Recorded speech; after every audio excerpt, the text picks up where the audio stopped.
Hello बच्चों, अपन पढ़ रहे हैं प्रश्नावली 1.1। इसमें सीखेंगे अपन सवाल नंबर 7वां। इससे पहले अपन ने पहला, दूसरा, तीसरा, चौथा, पांचवा और छठा सवाल पढ़ लिया है। अगर आपने वो वीडियो नहीं देखा है तो डिस्क्रिप्शन में उसका लिंक है, आप देख सकते हो। आज देखते हैं 7वां सवाल। किसी खेल के मैदान में चारों ओर एक वर्ताकार पथ है। इस मैदान का एक चक्कर लगाने में सोनिया को 18 मिनट लगते हैं, जबकि इसी मैदान का एक चक्कर लगाने में रवि को 12 मिनट लगते हैं। मान लीजिए वे दोनों एक ही स्थान और एक ही समय पर चलना प्रारंभ करके एक ही दिशा में चलते हैं, तो कितने समय बाद पुनः वह अपने प्रारंभिक स्थान पर मिलेंगे। ये सवाल अपने पास है। तो इस सवाल में अपने को एक मैदान दिया गया है जो कि वृत्ताकार है। इसमें एक चक्कर लगाना है। सोनिया को लगते हैं 18 मिनट और उसी में चक्कर में रवि को लगते हैं 12 मिनट लगते हैं। तो अपने को बताना है कि ये दोनों जब चलते हैं तो अपने पुनः प्रारंभिक स्थान पे कितने टाइम बाद मिलेंगे।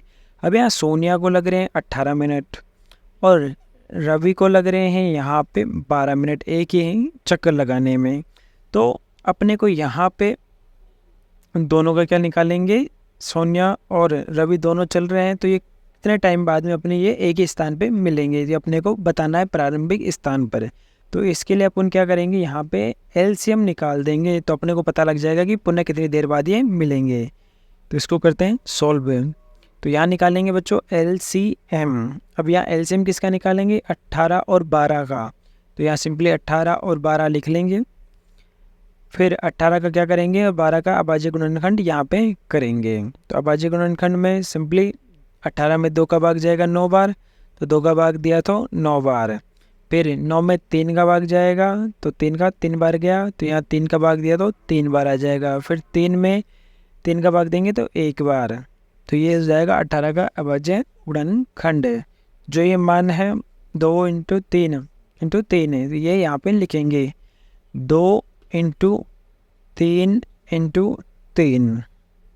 इसी प्रकार 12 का कर लेंगे। 2 का भाग दिया तो 6 बार भाग दिया, इसमें 2 का भाग 6 बार, तो यहाँ लिख देंगे अपन 6। 6 में फिर 2 का भाग देंगे 3 बार, तो यहाँ आ जाएगा सिंपली 3। फिर 3 में 3 का भाग देंगे तो 1 बार, तो यह 3 का भाग दिया तो 1 बार।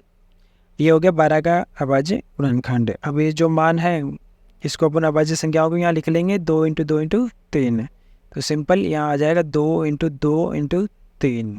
इस तरह से अभाज्य गुणनखंड कर लेना है। दोनों का अभाज्य गुणनखंड हो गया। अब यहाँ पे अपने को एलसीएम निकालना है, तो यहाँ पे जोड़ियाँ बनती है जिसे, तो ये दोनों सेम है, दोनों में ये दोनों सेम है, लेकिन ये बीच वाला मान सेम नहीं है, 2 सेम थे। तो इनके क्या जो समान है उनका अपन क्या बना देंगे, समूह बना देंगे, जोड़ा बना देंगे। ये बन गया जोड़ा।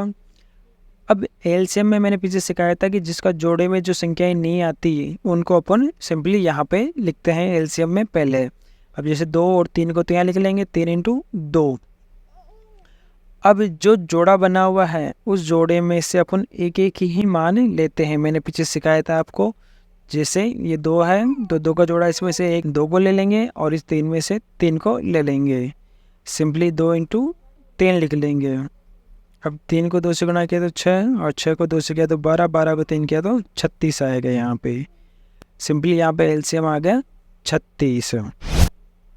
अब यहाँ ध्यान से देखो कि एलसीएम अपने 36 आया, तो सोनिया और रवि दोनों पुनः प्रारंभिक स्थान पे मिलेंगे 36 मिनट के बाद।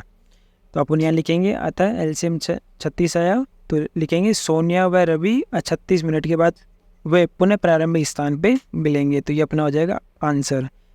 Thanks for watching.